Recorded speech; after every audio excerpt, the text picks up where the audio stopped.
So today I decided to make a video about the struggles of being an international student.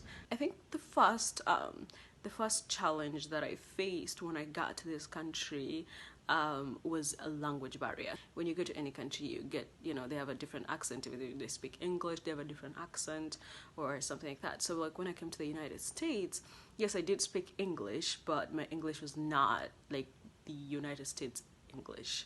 The accent was not the same. I came with the Kenyan accent, which is a beautiful accent and I love and I'm so proud of it. But it was hard because you would tell somebody, I want some water. And they're like, what? What? I want some what? Can I please have some water? And as we we don't say like, can I please have some water? We just like, hey, I want some water. I never used polite language until I had to stay here. And another thing is writing my papers. So when I got here, at first I wrote my paper, and at first I had not really known about like the international student curriculum. I had not gotten into it. I didn't really get interested into it. I was like, yeah, I got English. I got this. I'm smart. I got this. Let me tell you, I saw my paper and it was like I don't even remember what points I got. I think I got a 70%, and it was like, what in the world? That's when I realized that I had to go to my advisor and tell my advisor, wait a minute, I wrote a really good paper. Why am I getting these grades? And my advisor was like, did you tell your teacher that you're a foreign student? But I just wrote a little different from the American students. It's nothing to complain about. It's just how I was taught.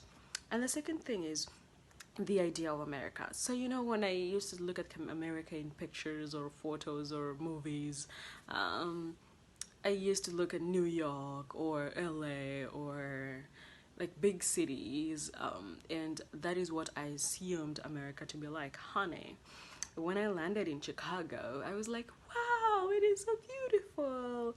It is so cold. Mama, is it gonna be warmer? My mom was like, no, it's gonna be 10 inches of snow. And I was like, what is 10 inches of snow? When I moved here, I didn't know that there's something called lake effect snow. I live next to Lake Michigan, and so we get lake effect snow, which is terrible and I hate so much. The worst point of winter, it was almost 20 to 30 inches of snow. It was pretty high.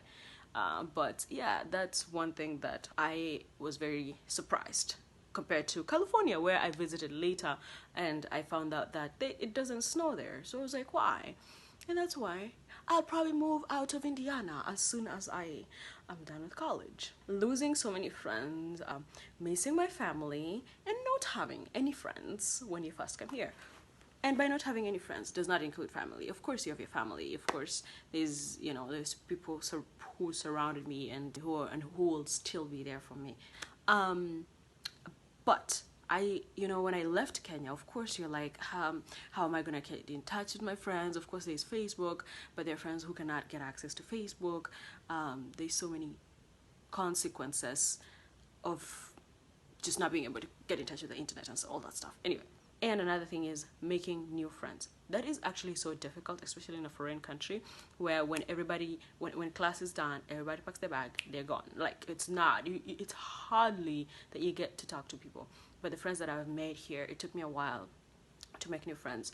But after that while, I did make friends and I love and adore them and they're amazing and they're always there for me, and that's what matters. Food. Honey, I think the first few months I enjoyed the food here, and when I came here my mom was like, girl, you're skinny, you need to stay like that. That was 5 years ago. What happened since then? I don't think I can fit the pants that I fit 5 years ago. This doesn't say anything about anything. So anyway, so transport. First of all, it depends on the state you're in. Most people who live in New York, of course, they have public transport. But us here, it's very hard to get public transport because there's not that many people to use a bus unless you live at areas where there's public transport, which is very even hard to get access to. Since I've been here, I've only used public transport to go to Chicago, which was once, and I had to fly. But it's easier that way to just go with a bus and get off the terminal they're supposed to fly out of. It's just easier that way.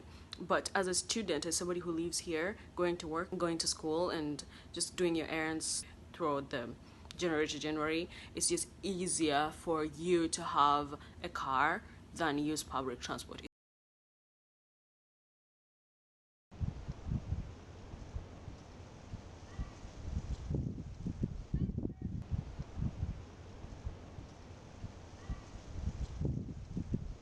One leaf, two leaves keep falling on the low side.